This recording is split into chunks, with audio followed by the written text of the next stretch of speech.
that can run to 160 pages a week. That's now more than 50% written by our readers. It's quite incredible. And some of our titles where we have really pushed this, some of the small titles we're experimenting with, Born Local in Lincolnshire, the Born experiment that we started at the beginning of the year, not just for the shit pun, by the way, is now at 75% reader contributed content. And if you pick it up, you wouldn't realise that because it's not just like random blogs that we've put in print. What we're doing is building an army of trusted contributors who week in, week out write for us. And we've now given them the same software that our journalists use, a cloud-based version of the software, and they write straight to the page. Now, the reason they can do that is we have redesigned all our newspapers and templated them.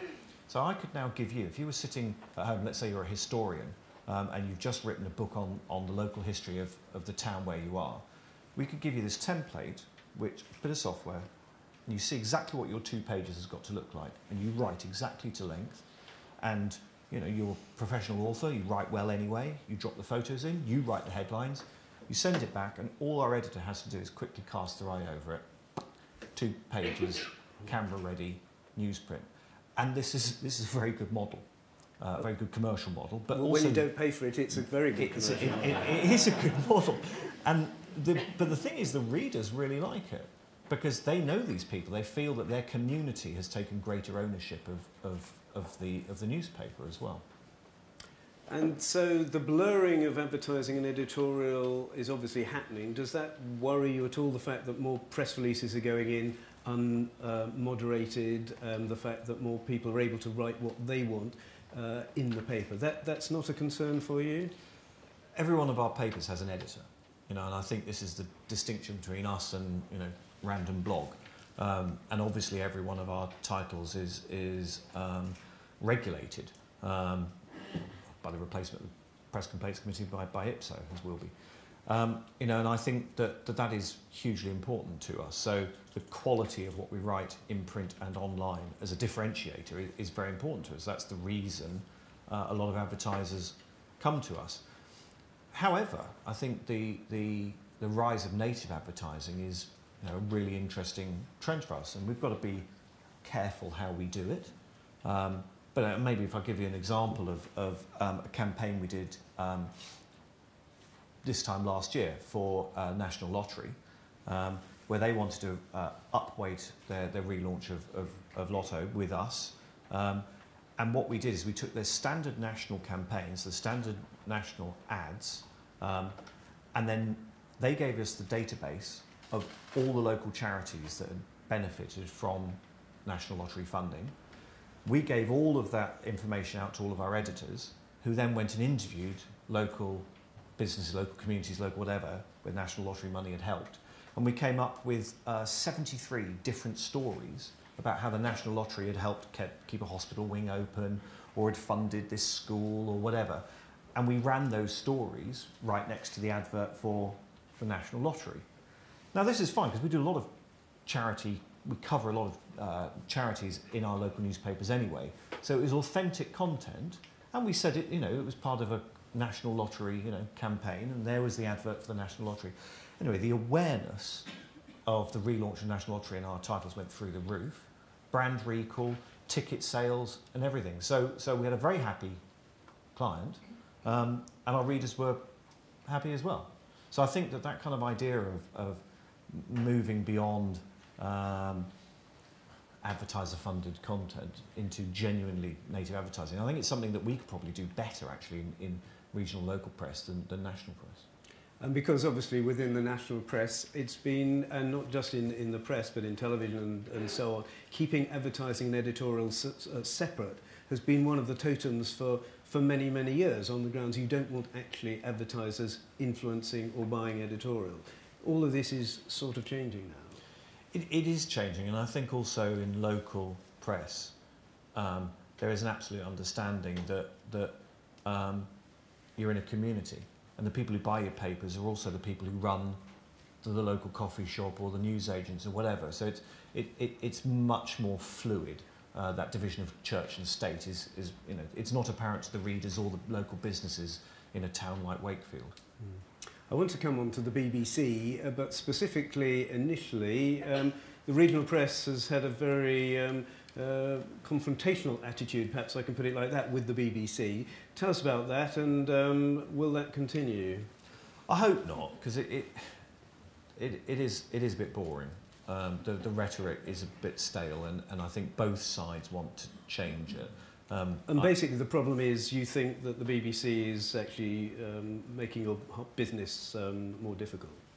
Well, historically the complaint has been that the BBC take a lot of content from regional press in order to create their local radio bulletins and their regional TV bulletins without properly attributing where they got the content from.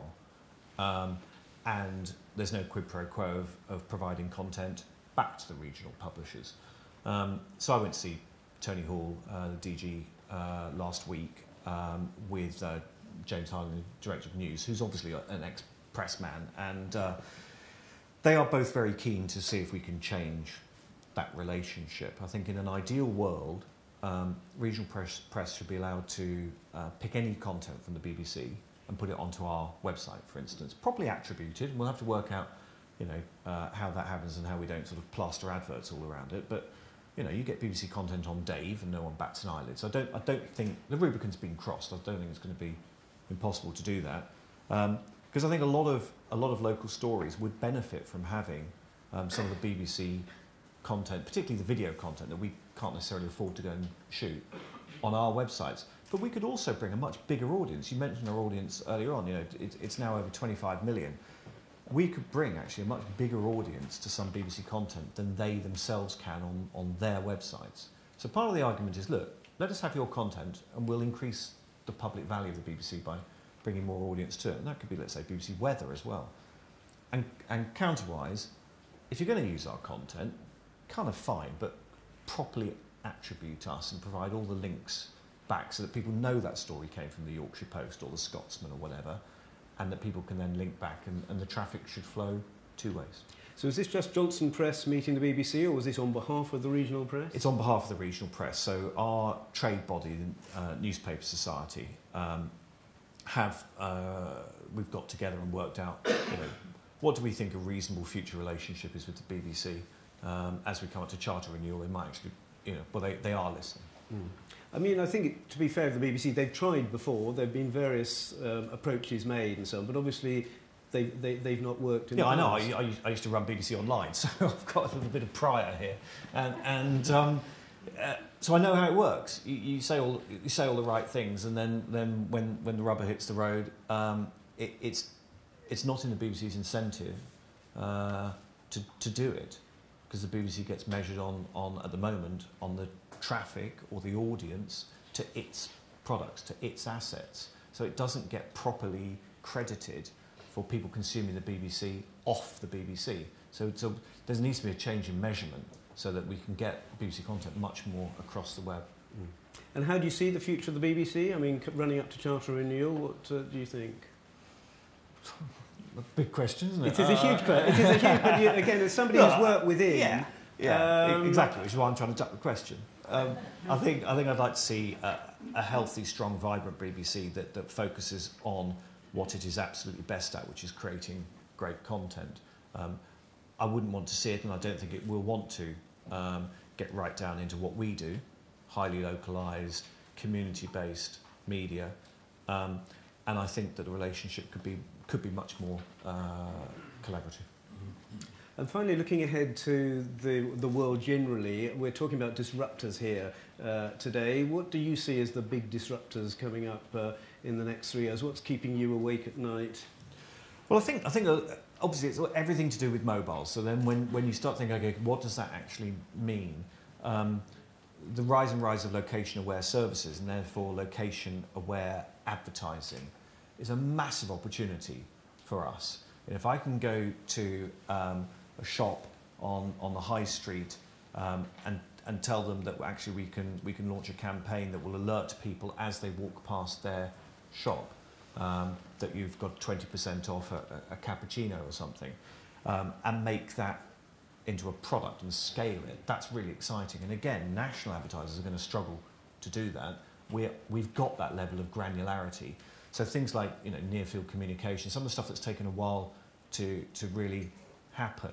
I sit on the board of William Hill, and one of the things that they did last summer, if you've got the William Hill betting app and you come out of the bar on a race course 10 minutes before the next race, it puts all of that together and pushes you the odds on the next race with a single click to bet. Now that's pretty cool, you know, because it works out exactly where you are. You've come out of the bar, it works out you're a William Hill customer, it works out the race is about to begin, and brings it all together.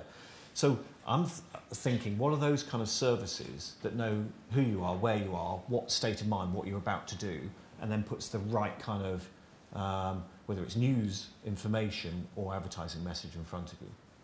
So that's the positive side, an opportunity, but the threat, perhaps, some of these things are going to be worse for you? No, I don't think so, actually. I think that if you put an advert, and this is, you know, any brand puts an advert on our website.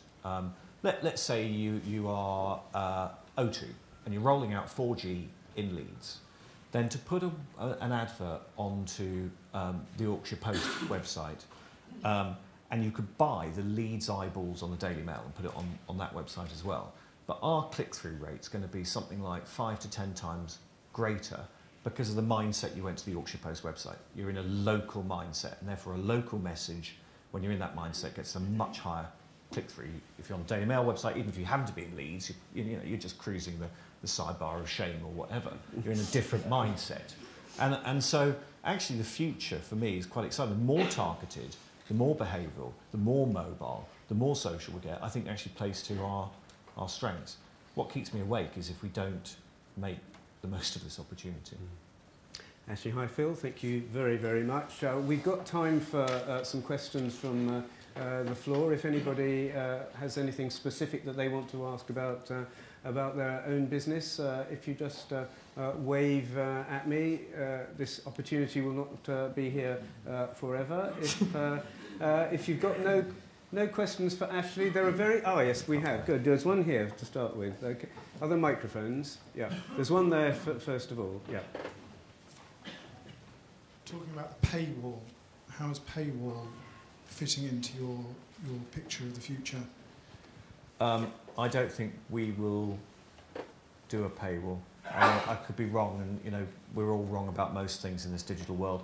But right now, I think we are way more likely to do a porous registration wall. So the people who visit us very frequently, we are likely to ask them to do a single click login with their Facebook or whatever, so that we can build a much higher level of knowledge of our audience and then do push marketing to them and behavioural and targeted advertising. So unlikely, because advertising is growing so fast for us digitally, very unlikely to ruin it by putting a paywall in the way, but probably quite likely to put some kind of registration threshold in there. And what do you think of those papers that are putting a paywall up? Well, good luck. We got, yes, a question here. Thanks, Mike Baylor. Ashley, thanks. That was very persuasive. Thank you so much. Really interesting. What's the thing that you're most excited about in the, assuming that you continue to field this sort of hospital pass that you've been carrying for the last 3 years? What's the thing that most excites you going forward for, say, the next couple of years in terms of further growth opportunities? Because obviously it's starting to get traction.